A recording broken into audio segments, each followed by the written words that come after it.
প্রার্থনা, টাকা ও পরম শান্তি, এক অনন্য কাহিনী। ভোরের প্রথম আলো তখনও ঠিকমতো ফোটেনি। মন্দিরের নিস্তব্ধ প্রাঙ্গণে ঝাড়ুর সরসর শব্দ ভেসে আসত। সে ছিল রামু। ছেঁড়া কুর্তা, খালি পা, প্রতিদিন নিঃস্বার্থ ভক্তিভরে ঠাকুরজির মন্দির পরিষ্কার করত। কিন্তু এই সেবার আড়ালে ছিল এক গভীর বেদনা। প্রতিদিন মূর্তির সামনে হাত জোর করে তার একটাই প্রার্থনা, হে প্রভু, একবার শুধু দারিদ্র্যের এই শিকল ভেঙে দাও, অঢেল ধন সম্পদ দাও, যেন এই অভাবের জীবন শেষ হয়।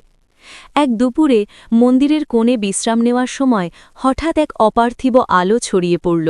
এক ছোট্ট বালক, চোখে দুষ্টুমি, মুখে অপূর্ব আভা, তার সামনে এসে দাঁড়াল। বালকরূপে প্রকাশিত ঠাকুরজি মুচকি হেসে বললেন, কি রে, তুই কি প্রতিদিন শুধু এই জন্য ঝাড়ু দিস যে আমি তোকে সিন্দুক ভর্তি টাকা দিয়ে দেব? রামু লুকোচুরি না করে সোজা সাপটা বলল, হ্যাঁ প্রভু, এটাই সত্যি। রেললাইনের ধারে মাল বিক্রি করতে করতে কাঁধ নুয়ে গেছে, পা ক্লান্ত, আর পারছি না, আমিও সুখের দিন দেখতে চাই। বালক হাসলেন, যা, সময়ের চাকা ঘুরতে চলেছে, তোর ইচ্ছা পূর্ণ হবে।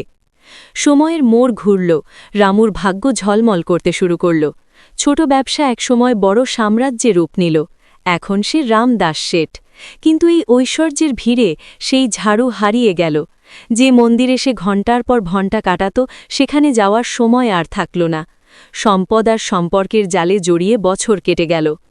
একদিন ভোরে হঠাৎ রামদাস শেঠের ঘুম ভেঙে গেল। মন অশান্ত। চুপচাপ সে সেই পুরনো মন্দিরে গেল। আজ তার পরনে রেশমি পোশাক, কিন্তু হাতে আবার সেই ঝাড়ু। সে পরিষ্কার করতে লাগল, আর চোখ দিয়ে অশ্রু ঝরতে লাগল। হঠাৎ আবার সেই সুমধুর কণ্ঠস্বর বলল, কি ব্যাপার শেঠজি, শুনেছি বড় বড় প্রাসাদ বানিয়েছ, ছেলে মেয়েদের ধুমধাম করে বিয়ে দিয়েছ, অনেক ধন সম্পদ অর্জন করেছ। রামদাস প্রভুর চরণে লুটিয়ে পড়ল, কান্নাজড়িত কণ্ঠে বলল, প্রভু, ধন অনেক পেয়েছি, ঐশ্বর্যও পেয়েছি, কিন্তু হৃদয়ে শান্তি পাইনি। এক মুহূর্তের শান্তির জন্য আকুল হয়ে আছি। আপনি সব দিয়েছেন, কিন্তু শান্তি কেন দিলেন না? ঠাকুরজি স্নেহভরে তার কাঁধে হাত রেখে বললেন, পাগল, তুই কি কখনো শান্তি চেয়েছিলি? তুই তো ধন চেয়েছিলি, আমি তাই দিয়েছি। আজ আবার কিছু চাইতে এসেছিস? রামদাসের চোখের বাঁধ ভেঙে গেল। সে বলল, না প্রভু, এখন আর কিচ্ছু চাইব না। এখন শুধু আপনার সান্নিধ্যে থাকতে চাই, মনকে শান্ত করতে চাই। বুঝে গেছি, যা পেয়েছি তাই যথেষ্ট। ঠাকুরজি মৃদু হেসে বললেন, এই কথাটাই তো শুনতে চেয়েছিলাম।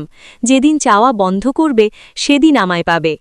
আমরা প্রায়ই ঈশ্বরের কাছে সেই জিনিস চাই যা আমাদের সুবিধা দেয়, কিন্তু যা আমাদের শান্তি দেয় তা চাইতে ভুলে যাই। টাকা দিয়ে বিছানা কেনা যায়, কিন্তু ঘুম নয়। খাবার কেনা যায়, কিন্তু ক্ষুধা নয়। জয় শ্রী রাধে কৃষ্ণ। এই রকম দেবদেবীর পৌরাণিক গল্প পেতে লাইক, শেয়ার ও সাবস্ক্রাইব করুন। কমেন্টে লিখুন, হরে কৃষ্ণ।